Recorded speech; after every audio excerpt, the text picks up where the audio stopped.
तर ज्योती मेटे यांच्या शिवसंग्राम पक्षानं बीड नगर परिषदेच्या निवडणुकीत पूर्ण ताकदीने उतरण्याची तयारी केली आहे। यासाठी समविचारी पक्षांसोबत युती करण्याची तयारी दाखवली। बीडमध्ये शिवसंग्राम पक्ष आपला ठसा उमटवणार का, बघूया आमच्या रिपोर्टमध्ये।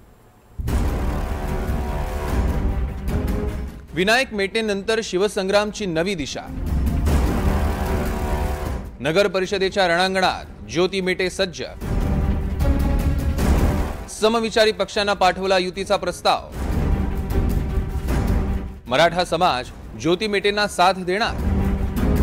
बीडमध्ये 9 वर्षांनंतर नगर परिषद निवडणूक होणार आहे, त्यामुळे सर्वच पक्ष जोमाने तयारीला लागले। याच पक्षांमध्ये दिवंगत विनायक मेटे यांचा शिवसंग्राम पक्षही पूर्ण ताकदीनिशी उतरणार आहे। शिवसंग्रामची धुरा सध्या ज्योती मेटे यांच्या हाती आहे। विधानसभा निवडणुकीत शिवसंग्राम पक्षाला फारसं यश मिळालं नाही, पण बीड, अंबाजोगाई आणि परळी नगर परिषदेच्या रिंगणात पक्षाला यश मिळेल असा विश्वास ज्योती मेटे यांनी व्यक्त केला आहे।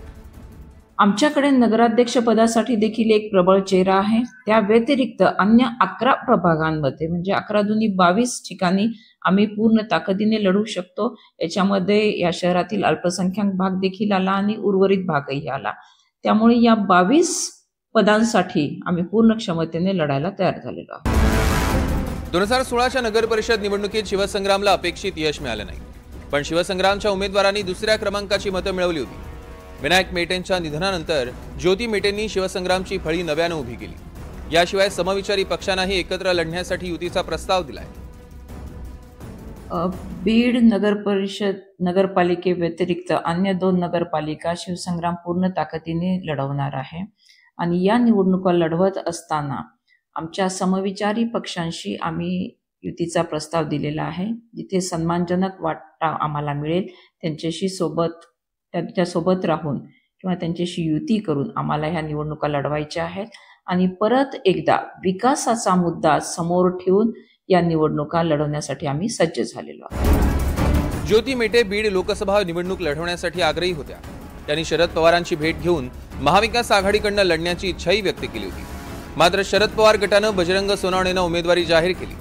दरम्यानच्या काळात ज्योती मेटेंनी फडणवीसांचीही भेट घेतली, पण भाजपनं बीडमधनं पंकजा मुंडेंना रिंगणात उतरवलं। अखेर ज्योती मेटेंनी लोकसभेला माघार घेत तटस्थ राहण्याची भूमिका घेतली। विधानसभा निवडणुकीत शिवसंग्रामनं 5 जागांवर लढण्याचा निर्णय घेतला, पण निवडणुकीच्या तोंडावरच संघटनेत बंडाळी झाल्यानं या निवडणुकीतही फारसं यश मिळालं नाही।